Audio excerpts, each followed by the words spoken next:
Hey everyone, welcome to this week's episode of City Council Recap, the show where we recap the events of the Monrovia City Council meetings. I'm the host today, and I'm joined by Chris Lose. What's up, Garrett? Hi. And Jason. What's up, Garrett? Hey. We'll be recapping the meeting that took place on August 5th. It actually took place at 5 p.m. instead of its regular 7:30 time because the council and city staff wanted to attend the night out event, which was happening around that same time. So they had a shorter meeting earlier, and boy, was that meeting short. So nice. So there's not a whole lot necessarily to talk about, but it gives us a little more time to dive deep on some of the smaller things that were mentioned. Just some housekeeping. If you want to get involved on this show, please reach out to us at kgmtv@gmail.com. You may see some regular faces on this show, but that's not by design. We would love to have you come and speak your voice and just mingle with us and get to know us, okay? So please feel free to reach out. We will find a way to work you in. So getting down to brass tacks, all right? The meeting started at 5, like I said. What's brass tacks? Brass tacks? Yeah. It's like a little idiom. Yeah. It's like just a comment, let's get going. Let's get going. Let's get yeah. started. All right. Come on, let's get started. You then. got something now. Brass tacks. Let's get down to brass tacks. I don't know what that is. I do know that it Have you means seen a let's brass get started. tack? I don't know. I just know that it means let's get started. See, we learn things too. This is amazing. Like, I never knew that. And on that note, we are not experts. We're going to get some things wrong, but we take pride in that we are community members. We say little silly things, and it's because we're coming at it from our level of understanding, and we think that's a bug. That's a feature, not a bug, and we love that. So again, at 5:08 p.m., the meeting was called into order. All staff members were in attendance except for city attorney Craig Steele was not there, but the Pledge of Allegiance was led by Sergio Jimenez, and the invocation was led by our Mayor Pro Tem, Dr. Kelly. There was a closed session at 2 p.m. earlier that day with nothing to report, no reportable action. There were no proclamations this week. There's no student government report this week because school starts next week at MUSD, and then the next Wednesday. Yeah. Mm-hmm. And then in the following months, we will ideally have a student government liaison to come and give some reports. CC the consent calendar that was at 9 minutes into our meeting here on our YouTube link that will be included in the description. That was CC1 through CC9, and that was approved unanimously. Consent calendar is the housekeeping, literally, of a city council. Things that are scheduled to be voted on, they vote on it. And if they want to pull something, they can discuss it later. And it's available on the city website. Mm-hmm. If you go to Monrovia.gov, cityofmonrovia.gov, you can look and find the agendas and minutes, and everything is itemized. So they're not sneaking anything past you. You can see it, and they will inform you of that. Just like some of the things that were on the consent calendar for this month. They're just like your payroll. They're even starting to plan for Monrovia Days next year. Yes. Securing the right operations. You know, all this normal stuff that everyday city business. Yeah. Right. Yep. 10 minutes in, we then opened up into our public comment. That's when community members like yourself can go and actually address the city council. It's not a conversation. It's just more like getting your voice out there, right? You say something and you're getting the attention. You're on camera. You got the city officials in front of you. Get out there. And it's hard. It's very hard. So props to anyone that goes up and is brave enough to talk to the city. For sure. So at 10 minutes in, our first public speaker was John Schneider. And he's a longtime Monrovia resident. And he was talking about an incident that occurred on the intersection of Greystone and Ivy Avenue. It is not a four-way stop. And he is saying we need to make it a four-way stop because there's lots of collisions. And it's a pretty remote neighborhood, so people, they kind of speed, they kind of go a little bit faster than they need to. And he described an incident, I think it was either last week or the week before. I think it was last week. Where someone got swiped, no one was hurt, but it was still rough. Like the cars were damaged, there was damage. And he says that this is, a thing that's been on the, docket, not officially, but just this needs attending to. And then eventually our city manager, Dylan, did speak up and respond, which he's not obligated to do. And I think it's really cool that he does anyway, and say, obviously putting in another stop sign requires a, what is it? Not a... Traffic Safety Review Committee. Committee to come in and say, and it's a process. However, if you want your voice in on that conversation, there is a survey on the city website. It is the Monrovia Safe Streets and Roads for All. It was, I want to say, had to do with like bicycle safety in 2018, and it's just been this ongoing survey because I believe it's government money, correct? Yeah, but it's also, and it actually was the survey was supposed to be done by the end of July, but Dylan said they're extending it for another 30 days so that they can, make sure they're getting all the residents' input. So if you've got thoughts, opinions about crosswalks, stop signs, speed bumps, all those different things, then you can actually attend the traffic safety committee meetings, which I think happen monthly. I did it once to try to get some speed bumps installed, and they didn't get installed, but I learned why. And now you don't necessarily have to go to the city council and ask why, because you were informed. And you can put all the stuff online. You don't have to go to the meetings, but it's just another way to get your voice heard. I've got it here, actually. So here is the page, and the focus is on my face, so hopefully this will show up. Then what's super cool is there's an interactive map where you can actually just go in, see the city, draw a line, or highlight a specific street, and then fill out the survey information. Oh, that's cool. It's really cool. So that's what Dylan directed Mr. Schneider to, and I thought that was awesome that he did that. Moving on, our next public speaker was, I hope I get this name correct, Meldia Mirabe, and I believe her and her family run the 76 gas station that's on South Myrtle, right by the train station. And she's just been describing that traffic has been severely impacted by the continuing street development on South Magnolia Avenue.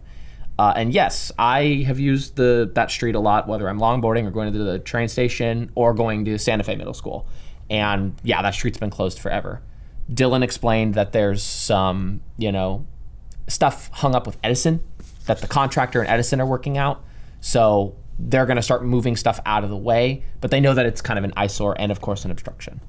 And so that was a thing that was discussed. She was also talking about how her business has suffered a lot because of, the decrease in traffic. People are avoiding that area altogether, and you're avoiding that area in your cars, and so you're not able to go to a gas station. Exactly. Or you're not going to go to that gas station. And she was also mentioning that other businesses have moved away from there because of that, or some have closed down. So it's a perfect place to hear your voice heard. She said that she'd kind of been ghosted by Metro and not heard, any response from them. And so I think that Dylan's going to make sure that, or our city manager's going to make sure that we can get some more answers, or at least more information. I'm glad she said that, because that's the other thing. When you see other businesses leaving, it's like, man, like. And I think that, she was very professional and straightforward and just concerned. She, and it's nice to hear from local business owners like that. So agreed. No, it was very good.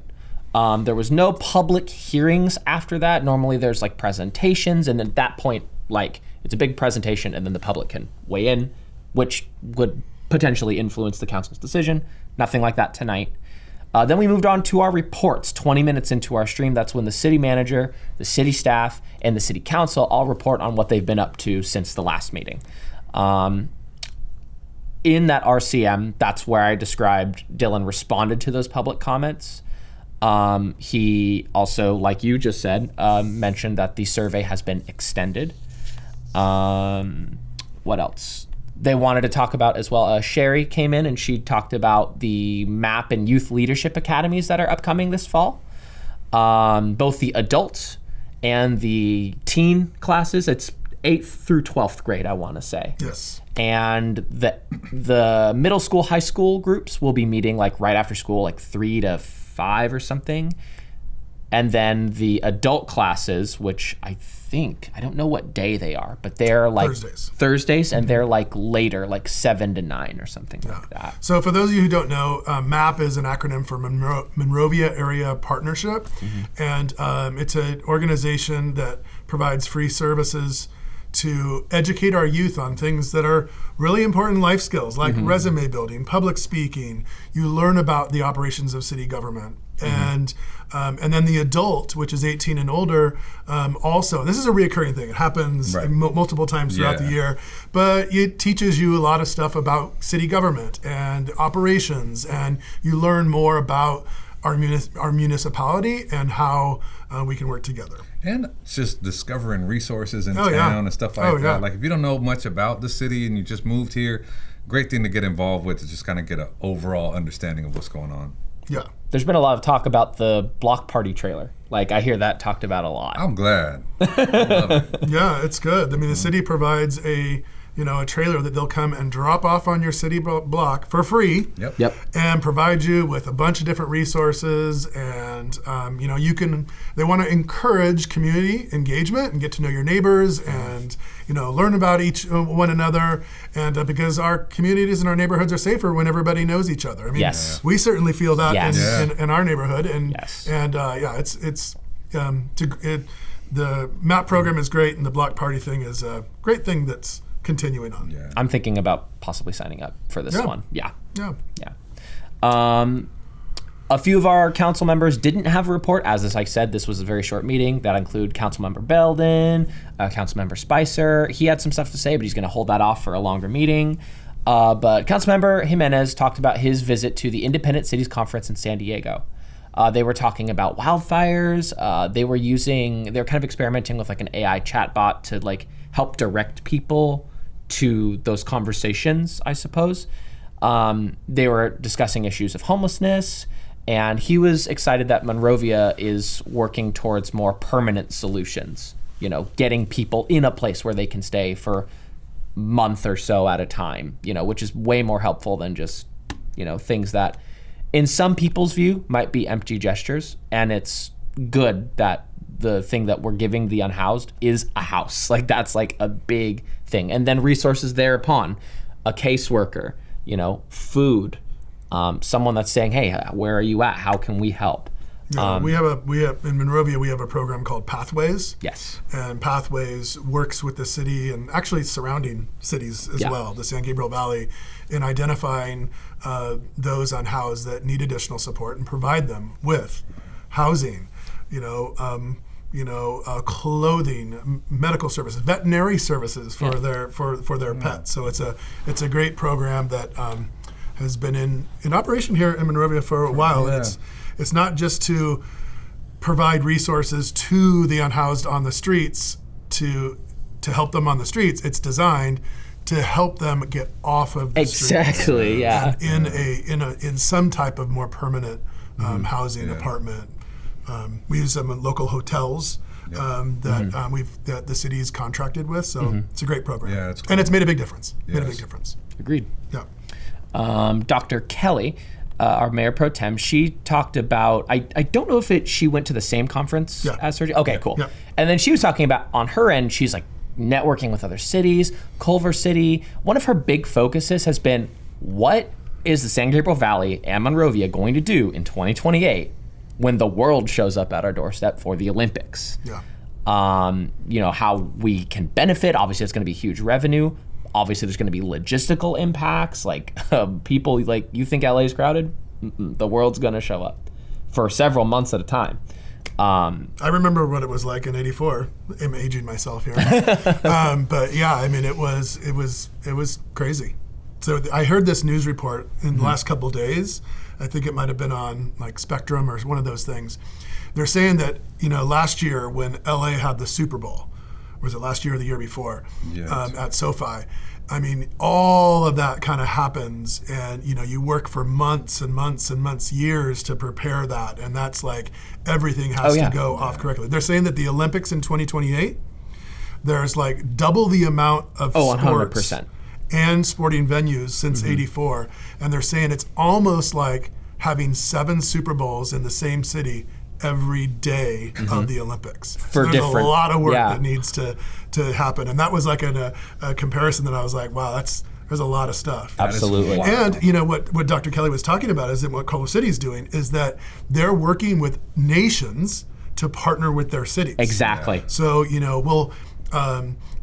Culver City would partner with X Nation to house people so they can have a community when they're there, like a home base for them. And I think that might be something lovely for Monrovia, for us to be thinking about how could we partner with some other nation to bring their community to our town and more business. Absolutely. That's just great. Los Angeles is very quickly going to become, I think, in my opinion, a beacon for right now. A lot of people do not want to be in the United States for various reasons. And when foreign nations are going to come here to compete in these games, which are really wholesome, an incredibly wholesome experience, just like you're saying, do we invite all these people and say, good luck? Or how do we help people of different backgrounds, different languages, different cultures to feel welcome and at home? And I love that. We're going to have a chance to practice it a little bit with the World Cup. Soccer World Cup happening in 2026 in venues across LA too. Next, our mayor, Ms. Shevlin, talked about a conference that she attended with Brenda Trainer that was, I think, put on by Silk, which is our local, not our specifically, but a local robotics and technology manufacturer. They do things like LiDAR scanning, which is a way to, how do I explain LiDAR scan? Robot eyes. Yes. It's perfectly formed for you. And then also for drones and your car cameras, making it perfect, scanning the environment so that you don't have a drone hitting a curb or something. But it was a big thing, and it was in Long Beach International. But this company, this manufacturing company, they have a building here. And so there was a lot of eyes on Monrovia, and it brought a lot of attention to us and how was working in Monrovia? And they're big fans of our town, and they were big proponents. So everyone that was there in Long Beach was like, oh, Monrovia, okay. Yeah, we've got a pretty robust technology corridor in Monrovia, and it's nice to see. There's a few labs here, for sure. Oh yeah, for sure. She had this cool quote: "Invest in people or pay for the repair." I love that. I think that's cool. She also kind of chipped in on the Olympics conversation. She mentioned that there's been an executive order about creating a task force about how we're going to deal with this. And she's like, maybe that means that there's money coming our way for helping that, but we'll see. She's also been, I think she had her first meeting as the chair for the SGV, and someone help me with this, the homelessness something. Yeah, it's the San Gabriel Valley Homelessness Committee, whatever. There's a better name for it. And they're talking about moving away from these Measure A discussions, which Measure A was all about, I think, affordable housing, correct? And they're trying to, I guess, look for alternatives now. I'm not sure. Well, it's really just getting them off of the streets, not providing just resources for them on the streets. It's to get them off the streets because it's an issue that's... Well, the data says that it is actually getting better, but not at the rate that we need it to. Right. So, there's the, anyway. And that was pretty much it. There, like I said, super, super short meeting, and they closed out at 5:40 p.m. in honor of Margarita Rodriguez, who is one of our city staff's grandmother, who I believe has recently passed away. And so our hearts are with the city staff and their family, and so. She also mentioned that they're dark for the next city council meeting. This so it'll be September. I think so, or the very end of August. We're not having another August meeting. So not another August meeting. So we'll be back in September. Then they all went off to the National Night Out, supporting the Monrovia Police and the fire department, and it was a good activity, a fun event. Well, that was our meeting. Any final thoughts? So when they said that the speed bumps couldn't happen, was it a good reason? Since we got I'm trying to remember. Just curious. It was speed bumps on our street. That's what I was like looking to do because people come flying down our street. Well, I think what actually ended up happening is that they repainted the street and then they put the stop sign in. Okay. On the street. So I don't know. Maybe we'll see. We'll see what's going on. But yeah, I do remember. I don't remember the specifics, but I do remember going. All right, that makes sense. Okay. Yeah. So it's hot out there. There's cooling stations also available. The city of Monrovia, the community center, provides cooling stations for people that don't have the ability to have air conditioning in their homes or their residences. And so, reach out to the city if you need any information, or just call our community center and go get cooled off. Stay hydrated. Yeah. Yes, drink lots of water and absolutely take advantage of that resource because I didn't even know that. That's awesome. Yeah. All right. Well, that concludes this week's City Council recap. Like I said earlier at the beginning of the video, please reach out if you want to get involved, all right? Not all these meetings are super short, but it's very worth it to sit and discuss it. And you don't need to know everything. You don't need to be an expert. Come in and just chat with us, get to know us, and keep the vibe nice. So, all right. Thank you guys very much. Take care.